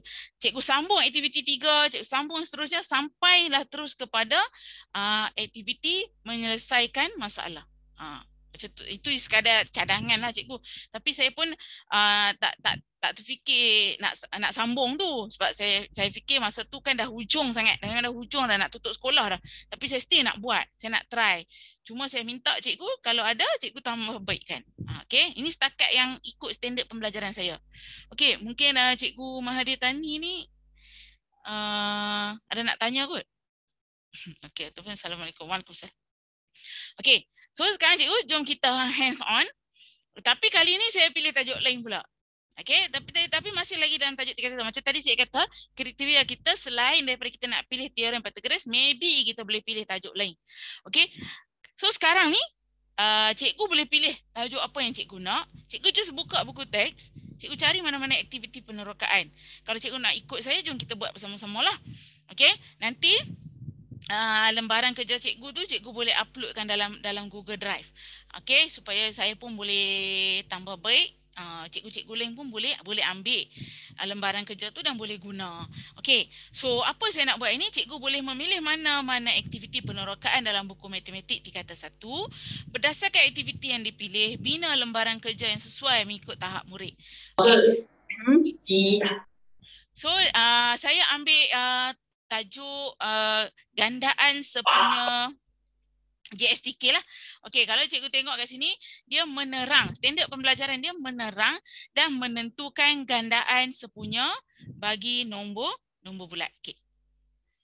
Baik, so sekarang ni kalau cikgu tengok kepada aktiviti penerokaan yang telah diberi dalam buku teks, dia just suruh buat apa? Senaraikan 5 gandaan pertama bagi 6 dan 8. 2. Adakah terdapat nombor yang senaraikan merupakan gandaan bagi 6 dan juga gandaan bagi 8? Soalan dia lah. 3. Bincangkan dengan rakan anda dan terangkan ciri-ciri nombor itu berhubung dengan 6 dan 8. Jadi, saya pun fikir, kalau benda macam ni, saya bagi kat pelajar saya, dia akan jadi benda yang sangat membosankan. Sebab pelajar saya memang pelajar perempuan yang memang, bukanlah kata tak bagus, tapi mereka lemah sikit dah dalam matematik. Lemah. Tapi kalau saya bagi aktiviti ni, dia hanya akan macam, nampak bosan kan? Macam dia akan senaraikan je, cari je apa yang sama. Then kita terus bagi conclusion, itulah gandaan sepunya. Dan kita nak dia faham, menghayati. Apa itu gandaan? Apa itu sepunya? Kita nak dia faham macam tu. Okay? Jadi, mungkin kita boleh create satu aktiviti. Ini saya dapatkan daripada apa, saya join bengkel hari tu. Saya dapatkan, saya berkongsi dengan cikgu lah. Bukanlah idea saya 100%, cuma saya olah-olah sikit-sikit je lah, sesuai dengan pelajar saya. Jadi kita nak pelajar faham. Sebenarnya cikgu, saya tunjukkan dekat cikgu, aktiviti gandaan sepunya ni, cikgu takkan susah. Memang cikgu takkan susah. Cikgu nak ajar gandaan sepunya. Semua aktiviti cikgu akan berhubung sehingga pelajar terus dapat gandaan sepunya terkecil. Okey, jadi Macam saya kata, kita olah daripada buku teks. So saya bina satu situasi. Memandangkan sekarang tengah raya, jadi saya pun buatlah satu situasi. Okey, so situasi saya kata pada hari raya, Johan dan Haris ingin memasang lampu raya. Biar dia nampak benda tu. Kita terus bagi dia situasi. Lampu raya yang dipasang akan berkelip mengikut aturan masa dalam saat. Lampu raya Johan berkelip selepas 2 saat. Manakala lampu raya Haris akan berkelip selepas 3 saat. Okey. Jadi sebenarnya kalau kita sebagai seorang guru, kita dah nampak dah sebenarnya ini gandaan. Kan? Lepas 2 kelip, lepas 2 kelip, lepas 2 kelip. Yes, kita sebagai cikgu kita dah tahu. Tapi kita kena tanya juga. Kita kena tahu juga pelajar kita faham tak gandaan ni? Dia tahu tak? Macam tu kita kena tahu. Macam means that cikgu perlu tahu bahawa pelajar mempunyai tak pengetahuan sedia ada dia. Okey? Jadi kita pun yang ni hanya sekadar animasi, yang ni banyak dah rakan-rakan saya kongsikan dengan cikgu. Cikgu boleh cari benda-benda ni semua dekat Canva saja. Cikgu boleh create yang paling cikgu boleh cari dan ubah suai bagi nampak menarik lah. Okey, cuma kita buat sama-sama lah cikgu, okey? Saya harap cikgu buat sama-sama dan maybe cikgu ada situasi cikgu sendiri, cikgu masukkan. Cikgu masukkan situasi cikgu ini yang saya dapat dan saya kongsi dengan cikgu. Mungkin boleh mencetus idea cikgu lah. Kemudian saya pun nak buat lampu raya. Lampu raya tak payah susah lah cikgu. Kita buat saja guna PowerPoint. Macam ni kan. Kalau saya boleh tunjuk kat cikgu, sebenarnya saya buat guna PowerPoint je. Macam ni. Buat shape-shape ni. Buat guna PowerPoint. Lepas tu saya masukkan number kat sini. Okay, saya masukkan number. Actually ni number ni dah tindih-tindih. Saya bagi nombor 1 sampai nombor 12 saja. Cikgu jangan buat nombor banyak-banyak, jenuhlah juga kita. Okay, macam ni contoh dia cikgu. Saya tunjuk, saya dah buat siap-siap lah. Okay, tapi kalau cikgu nak buat, cikgu boleh buat. Macam ni contoh dia. Okay, buat bagi cantik-cantik lah, bagi nampak macam lampu raya. Mungkin saya pun tak nampak macam lampu raya sangat. Okay, so apa tadi dia nak kata? Saya nak bagi arahan seterusnya. Okay, saya nak bagi arahan seterusnya. Lampu raya dah siap dah. And then saya nak fikirkan apa lembaran kerja yang sesuai saya nak tulis kat pelajar. So saya masuk bahagian ni dan saya pun akan nak catat kat sini lah. Okay, saya nak bagi lembaran kerja. Jadi mungkin saya boleh minta respon cikgu. Sekejap lagi. Apakah kita punya kita punya lembaran kerja yang sesuai kita nak bagi dekat pelajar kita agar dapat mencapai objektif kita. Okey, sekejap Yang ini okey tutup. Baik. So, kalau di sini lampu ni saya nak tayang, saya kata contoh saya nak tayang dekat slide. Pelajar tengok kat slide, dia duduk dalam grup. Perancangan saya macam ni lah. Dia nak duduk dalam grup, lepas tu saya bagi dia lembaran kerja macam ni, kertas. Dia nak jawab. Okey. Lepas tu saya kata okey, pelajar tengok depan, dia tengok pada lampu raya yang saya nak klik. Dia akan catat. Kemudian saya kata saya nak pelajar faham pada saat keberapa dia akan klik kan. Jadi saya akan buat nombor 1 sampai 30. Rumah Haris pun 1 sampai 30. Saya ambil sampai 30 saat. Tapi saya nak tunjuk kat pelajar sampai 12 saat je. Sebab saya nak pelajar fikir lepas tu. Okay. And then saya pun buatlah. Okay. 1 sampai 1 arahan yang saya nak bagi. Okay. Contoh saya nak masuk ke arahan. Saya nak kata okay. Arahan maybe saya boleh kata warnakan. Warnakan kotak yang menunjukkan masa apabila lampu okey, dia kecil kan ini sikit. Okey, yang ini lembaran ni cikgu, lembaran ni sebenarnya actually cikgu boleh buat di Word saja. Cikgu kemas-kemaskan lah. Okey, warnakan kotak lampu kelip-kelip,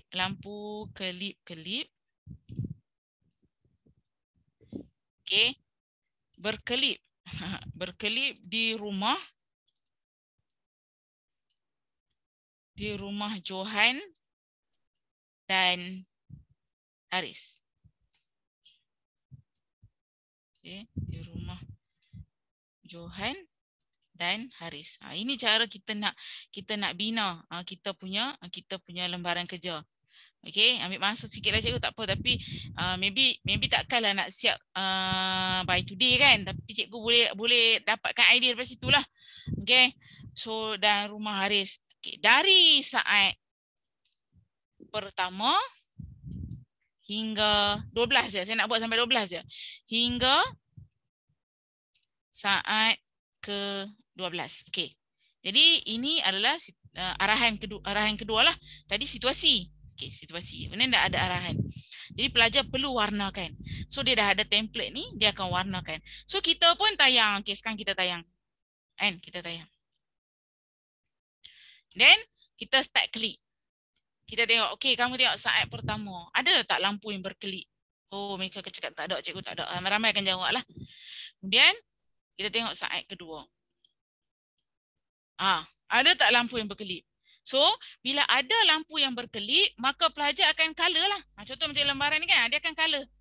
Rumah siapa? Rumah siapa yang lampu berkelip? Pada saat ke berapa? Kalau saat kedua, colorkan pada kotak yang kedua, di rumah siapa? Rumah Johan. Okey, kemudian sambung lagi, klik lagi. Kita tengok pula, pada saat ketiga, ada tak lampu berkelip? Dia kita tengok, ada. Dia kan colorkan lah. Kemudian, masuk pula saat keempat, ada lagi kelipan berlaku. Kemudian saat kelima tak ada.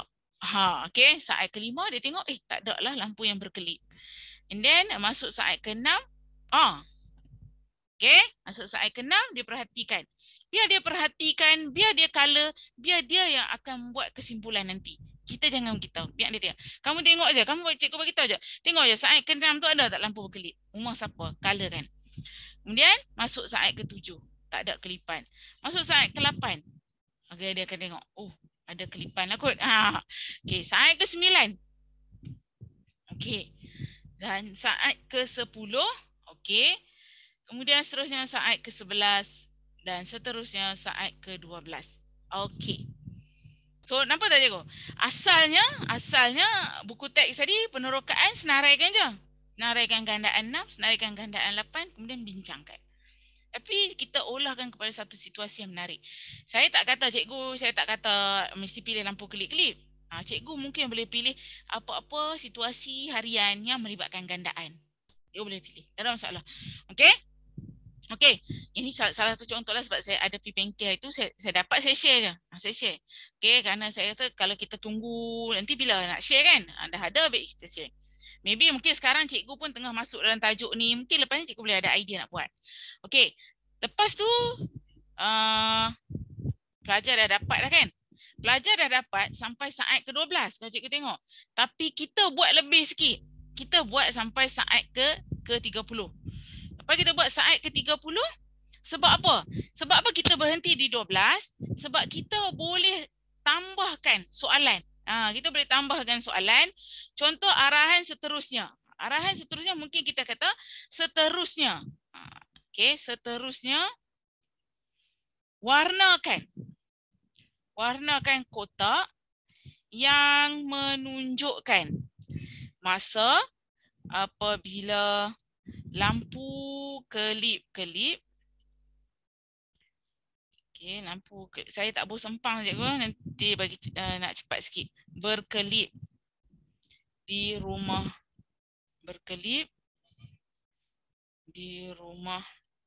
Johan dan rumah Haris sehingga saat ke-30. Okey. Nah, kita tadi cikgu tengok 5 fasa tadi kan. Penyoalan, kita bagi satu situasi, kita nak cetuskan idea untuk dapatkan satu persoalan. Nampak tak? Fasa. Kemudian fasa tu pelajar selidik dulu dengan kita tunjuk dulu. Sehingga saat ke-12. Kemudian pelajar kena buat ramalan. Ramalan pada waktu keberapa lagi rumah Johan ni, pada saat keberapa lagi rumah Johan akan berkelip. Pada saat keberapa lagi rumah Haris akan berkelip. Dengan apa yang kita dah suntik kat dia tadi, dia akan habiskan sehingga saat ke-30. Okey? So dia mestilah insya-Allah dia boleh buat. Kemudian barulah kita sambung kepada soalan seterusnya. So soalan seterusnya apa lagi kita nak tanya? Pada waktu inilah kita boleh tanya, adakah catatan masa lampu?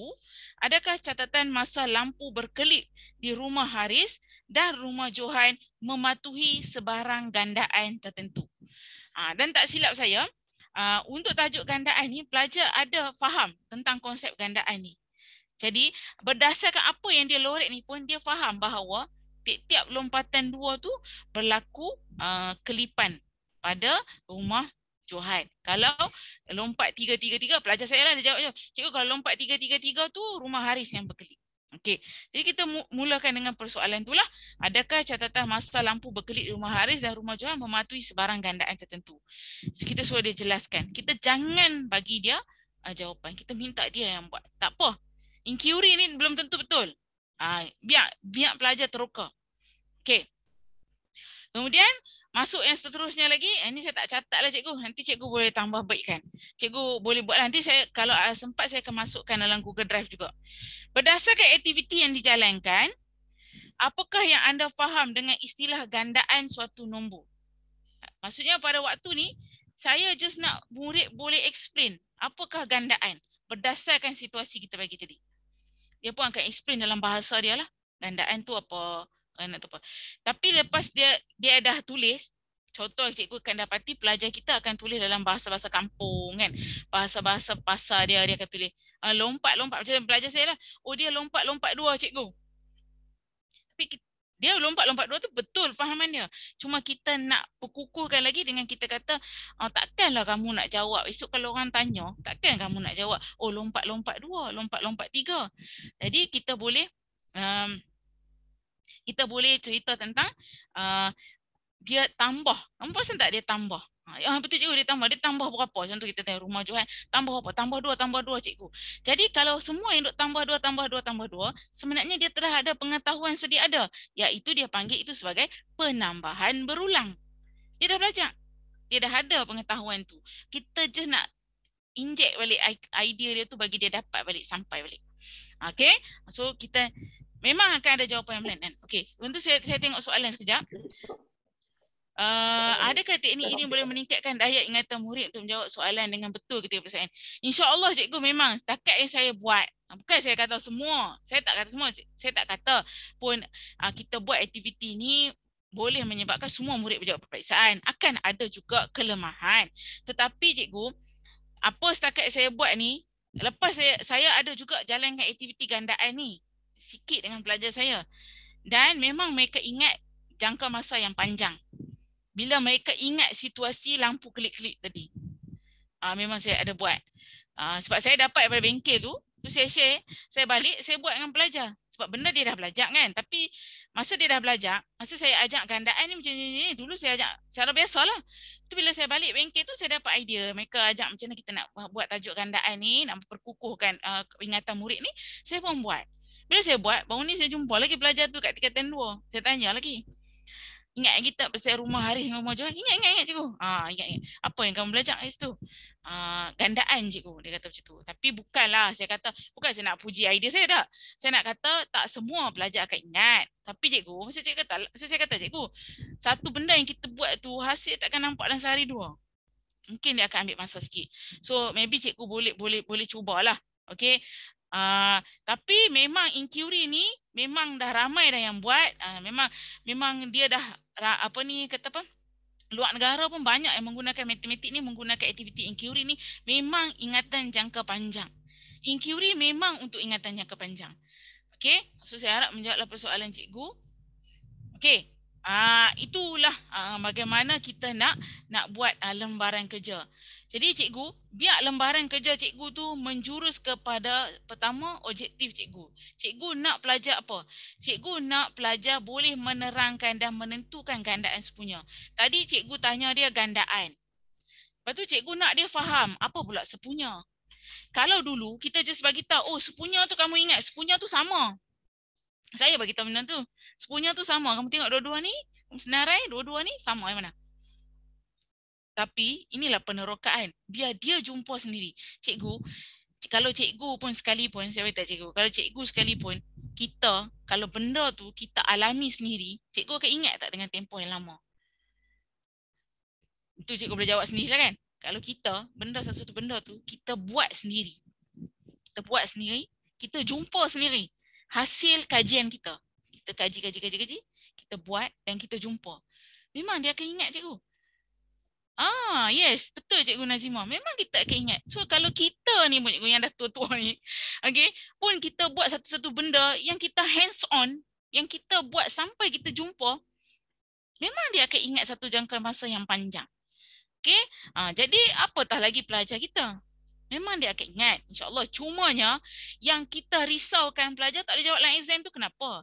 Yang tak boleh jawab dalam exam tu kerana dia tak dapat membuat perkaitan. Jadi cikgu, aktiviti penerokaan ni bukanlah dengan dia buat aktiviti penerokaan ni, sure dia boleh jawab exam.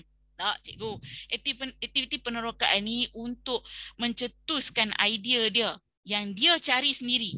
Dia teroka sendiri sehingga dia jumpa apakah yang dikatakan tentang gandaan sepunya.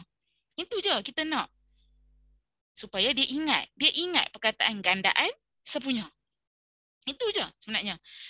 Kemudian selepas itu barulah cikgu susulkan dia, cikgu bagi dia latihan, cikgu relatekan dengan apa yang dia boleh buat tadi.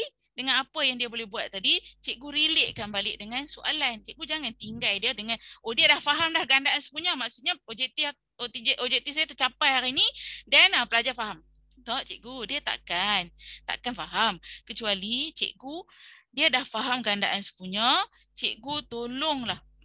Bagi juga soalan sebenar. Bagi juga soalan peperiksaan, soalan apa cikgu nak tanya dia.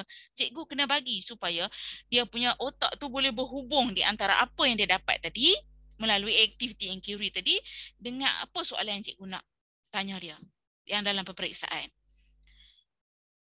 Okey, ya betul. Betul Cikgu Ranjida Singh. Boleh juga terjemahkan gandaan dalam bentuk Desmos. Yes, betul. Okey, ada juga yang gunakan Excel. Boleh juga Cikgu. Ada juga saya biasa tengok yang menggunakan Excel. Dia senaraikan nombor banyak-banyak. Kemudian ada aktiviti saya biasa tengok. Tapi saya tak ingat lah. Yang ni yang simple saya beritahu Cikgu tadi. Saya beritahu Cikgu kenapa? Kerana kita ni kadang-kadang ada kekangan. Kekangan kita ialah nak kejar silibus. Jadi saya hanya mampu share dengan Cikgu aktiviti yang ringkas, yang mudah, yang kita boleh buat, yang ada kat sekeliling kita saja. Okey. Kemudian Cikgu, tanpa Cikgu sedar, objektif Cikgu nak bagi murid faham gandaan sepunya. Tapi daripada sini, Cikgu boleh tambahkan aktiviti, sambunglah. Contohnya, habis dah. Hari ni PDP aku 1 jam, murid dah faham gandaan sepunya sehingga dia dah boleh buat, dah boleh senarai apa semua. Okey. Kemudian, susulan daripada esok tu, cikgu nak dia faham. Semalam dia dah faham gandaan sepunya. Hari ni nak dia faham gandaan sepunya terkecil. Cikgu jangan spread aktiviti. Okey, hari ni kita buat aktiviti lain. Jangan. Cikgu masukkan situasi kelip-kelip tadi, lampu tadi. Cikgu tak ingat tak semalam kita buat pasal apa? Kita buat pasal lampu kelip-kelip kan? Okey, lampu kelip-kelip tu cerita pasal apa? Gandaan. Gandaan apa? Gandaan sepunya. Apa tu gandaan sepunya? Dia kata yang sama cikgu. Macam contoh lampu kelip-kelip tu dia akan berkelip pada waktu yang sama, yang tu gandaan sepunya. Okey, hari ni daripada yang itu tadi, cikgu nak kita cari pula, cikgu tak mau kita nak dia cari pula gandaan sepunya terkecil. Gandaan sepunya terkecil. Dia dah senarai tadi. Kita ada tindakan, kita ada aktiviti, kita ada penyoalan sampai apa yang kita nak capai. Daripada sambungan tu, esok tu cikgu terus boleh sambung gandaan sepunya terkecil. InsyaAllah memang dia akan dapat. Sebab dia buat daripada semalam. Cikgu jangan macam hari ni masuk, okey hari ni kita nak belajar gandaan sepunya terkecil, macam seolah-olah tak relate dah dengan gandaan sepunya semalam. Jangan separate kan. Sebenarnya benda tu dah memudahkan kita. Memang memudahkan kita. Dan kita sangkakan dia macam buang masa lah. Macam tu. Kita rasa buang masa kan? Kita rasa buang masa lah. Nanti habis je waktu PDP aku, budak tak dapat apa-apa. Tak cikgu, sebenarnya takat yang saya buat ni, saya actually nak ajak gandaan sepunya. Tapi tanpa saya sedar, pelajar saya dah dapat terus gandaan sepunya terkecil. Dan saya boleh cakap cikgu, saya buat aktiviti ni sendiri dengan pelajar saya. Saya buat dan alhamdulillah memang dapat. Memang dapat dan dia faham. Dan untuk makluman cikgu lah, lepas kami buat benda tu, selang daripada sebulan lepas tu, dia pun kami ada peperiksaan. Saya saja masukkan soalan tu. Tapi saya bagi situasi lain. Kemudian memang pelajar berjaya mengeluarkan gandaan sepunya dan juga gandaan sepunya terkecil. Tapi bukanlah semua. Bukan semua. Memang saya kena akui Ada pelajar yang lemah. Pelajar yang lemah tu maksudnya pelajar yang masa kita buat aktiviti, lantak lah, apa nak buat apa pun buatlah. Asalkan aku dengan dunia aku. Macam tu. Ada juga pelajar saya macam tu. Jadi saya tak katalah yang ni yang terbaik. Jadi mungkin daripada sini cikgu boleh tambah baikkan lah. Okey, jadi saya nak sharekan dekat cikgu sekejap. Saya sharekan dekat cikgu kat sini. Okey, ini adalah link Google Drive. Di mana semua ni saya buatkan satu folder. Kalau cikgu boleh tengok kat sini sekejap. Okey. Dekat sini saya masukkanlah saya punya yang saya dah buat itu kan, PowerPoint dengan juga tajuk teorem Pythagoras dengan gandaan sepunya terkecil. Saya dah masukkan dengan juga lembaran kerja dalam bentuk Word. Cikgu boleh download dan cikgu buatlah penambahbaikan, tak ada masalah. Dan saya mengharapkan cikgu simpan link ni, cikgu pinkan link ni nanti, simpan. Kemudian kalau cikgu-cikgu lain ada buat juga aktiviti inquiry ni, saya minta lah cikgu bolehlah masukkan supaya kita boleh manfaatkan untuk semua kawan-kawan kita dekat dalam Malaysia ni. Dan juga mungkin macam doktor kata tadi, kita ada juga kawan-kawan daripada luar daripada Malaysia kan, macam Indonesia. Mungkin mereka pun boleh guna dan tambah baikkan. Jadi lama-lama cikgu bermula daripada satu orang guru kecil. Ideanya yang sangat kecil, maka dikembangkan oleh orang lain sehingga menghasilkan satu aktiviti yang berkesan. Okey cikgu, apa yang saya boleh katakan yang terakhir pada cikgu lah penutup untuk sesi ini pada hari ini. Tiap apa yang kita buat tu cikgu, belum tentulah hari ini kita buat itu yang terbaik. Jadi kita jangan malu berkongsi supaya orang lain boleh tambah baik apa yang kita buat dan kita akan dapat manfaat daripada apa yang kita start. Okey. So itu sahaja perkongsian saya pada hari ini. Saya minta maaf. So yang baik tu daripada saya minta maaf kalau ada benda-benda yang macam tak lengkap, tak sempat saya nak habiskan. Saya mohon maaf lah cikgu kerana ini pun hanya sekadar hands on. Yang fokus saya adalah tajuk teorem Pythagoras. Gandaan sepunya adalah tajuk sampingan untuk saya bagi tahu kat cikgu bahawa tak semestinya tajuk teorem Pythagoras, mana-mana tajuk dalam mana-mana topik, dalam mana-mana tingkatan yang cikgu nampak ada aktiviti penerokaan, cikgu boleh olah dan bantu pelajar kita. Okey, so itu sahaja daripada saya. Sekian, terima kasih. Balik pada doktor. Baik, terima kasih kita ucapkan kepada Cikgu Nur Farhana atas perkongsian yang sangat baik. Bagi saya ni bukan orang matematik. Tetapi bila dengar penjelasan itu, saya rasa macam mudah untuk kalau anak-anak didik kita ni berada di pelbagai aras itu nak ikuti. Sebab keupayaan mereka itu boleh kita boleh dapat mengikut cara yang cuba dimudahkan oleh Cikgu Nur Farhana tadi. Dan perkongsian ini saya kira boleh dibuat bukan hanya untuk teorem Pythagoras, bukan hanya untuk matematik, tetapi teknik itu barangkali boleh digunakan untuk mata pelajaran yang lain oleh guru-guru yang bukan guru matematik juga, ya, insya-Allah. Satu perkongsian yang baik, tahniah Cikgu Nur Farhana. Terima kasih juga pada rakan-rakan yang berada dalam sesi ini. Kita ada 252 sebentar tadi, dan tuan-tuan dan puan-puan, cikgu-cikgu semua, kita telah dikongsikan oleh urus setia iaitu pautan kehadiran. Sila isi pautan kehadiran tuan-tuan dan puan-puan untuk membolehkan tuan-tuan dan puan-puan menerima sijil nanti. Saya nampak juga ya cikgu-cikgu kita, Mr. Raj memang arif sangatlah dengan matematik ni, dan komen tu memang menarik sebenarnya katanya, activity inquiry. Saya rasa ramai juga yang memberikan respon dalam kalangan tuan-tuan dan puan-puan. Alhamdulillah, terima kasih. Dan terima kasih sekali lagi. Kita buka kamera masing-masing untuk kita ambil gambar.